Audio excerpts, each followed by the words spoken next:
What's up, guys? It's Nimanad back here with another video, and in today's video we're gonna be talking about NXT TakeOver in your house. Yes, NXT is back in your house with another amazing takeover. We've seen this takeover for the very first time last year, which was the first ever takeover during the pandemic. The last year's takeover, we saw the takeover debut of Karrion Kross. We saw an amazing triple threat with Io, Charlotte, Rhea. We saw Adam Cole continue his reign as NXT champion. So I hope they deliver with this year, and this year's match card is incredible. There's only 5 matches, but that's usually what we see for a takeover. So let's get down with the prediction. So first up, we have for the $1 million championship, I believe this person is winning the championship. I do not know if this is going to be an active title on NXT or if this is just going to be this person holds it and it's kind of like King Corbin, like they just hold it and that's basically theirs forever. But we are going to see LA Knight and Cameron Grimes go for the $1 million title in a ladder match. I'm glad that they added the little stipulation to it because it wouldn't have had the same effect if it was just a regular match, and it wouldn't have had a payoff with this mini feud that they're having right now.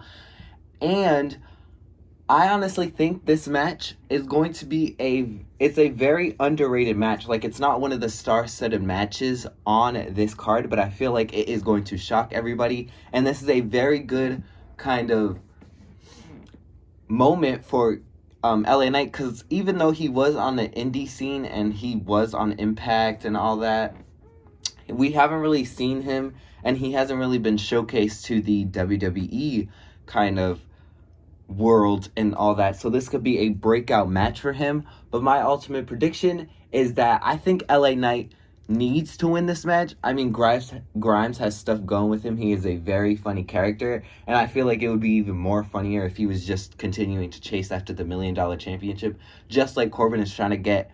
Well, King Corbin, I should say, is trying to get back his crown. It would be a funny way for Grimes to wanting to chase after the $1 million title.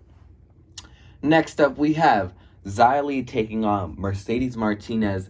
This match was kind of I don't know if it was a thrown together match because this feud did only start, I believe 2 weeks ago or 3 weeks ago. So this is a very short-ended feud, and we haven't really seen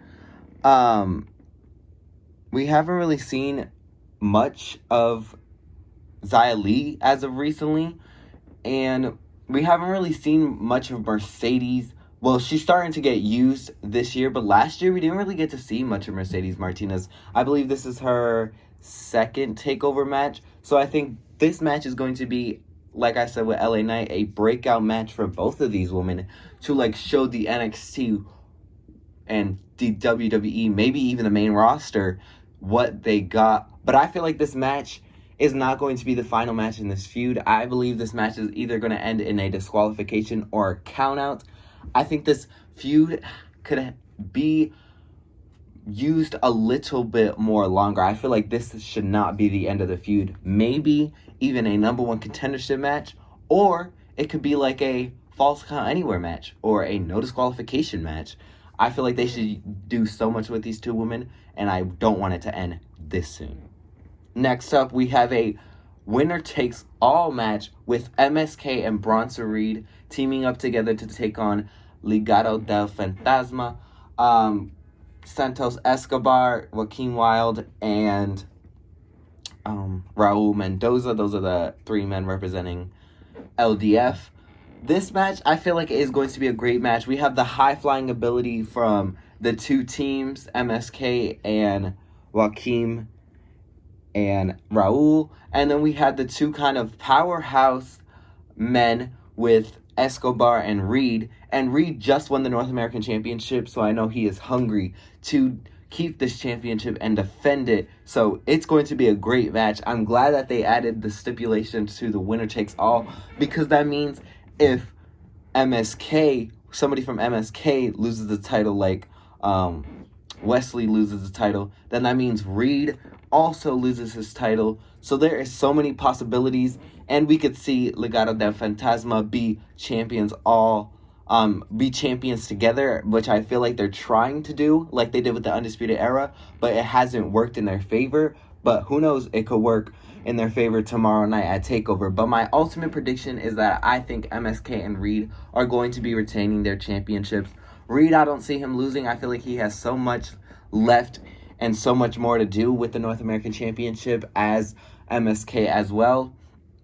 And we just seen Escobar with the Cruiserweight Championship for almost a year, so I wouldn't want to see him back hop into the championship title picture or hop back with a championship. And I feel like Joaquin and Raul still have a little bit more. Maybe they could win the titles without Escobar also winning a championship. Maybe they could win it possibly this summer at TakeOver in SummerSlam weekend.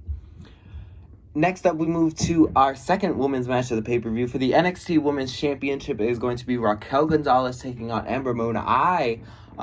This is a complete shock to me that we are seeing a Ember Moon get a championship opportunity. I mean, ever since she's came to NXT, she's always been a focal point in NXT, but she's never been a main star for the women's division. I mean, when she first came, she said she was going after Io, but then Tony kind of took that from her because they both came in at the same time. And I think Raquel and Ember are going to have a killer match. I cannot wait to see these two women just blow the roof off this place. I mean, the high-flying ability of high-flying ability of Ember, the powerhouse of Raquel. It's just a perfect match. And also, you cannot forget Dakota Kai is also by Raquel's side. But who knows, we could see a returning Shotzi Blackheart be by Ember's side. So there's so many possibilities in this match. But my ultimate prediction is that I see Raquel retaining the title, but this will not be the end of the feud. Raquel will win the title, but from help with Dakota. Then that's when Shotzi returns. Then this feud continues, possibly getting Raquel versus Shotzi. And we have probably going to be the main event, probably already confirmed to be the main event. We have Karrion Kross defending the NXT Championship against Kyle O'Reilly, Johnny Gargano, Pete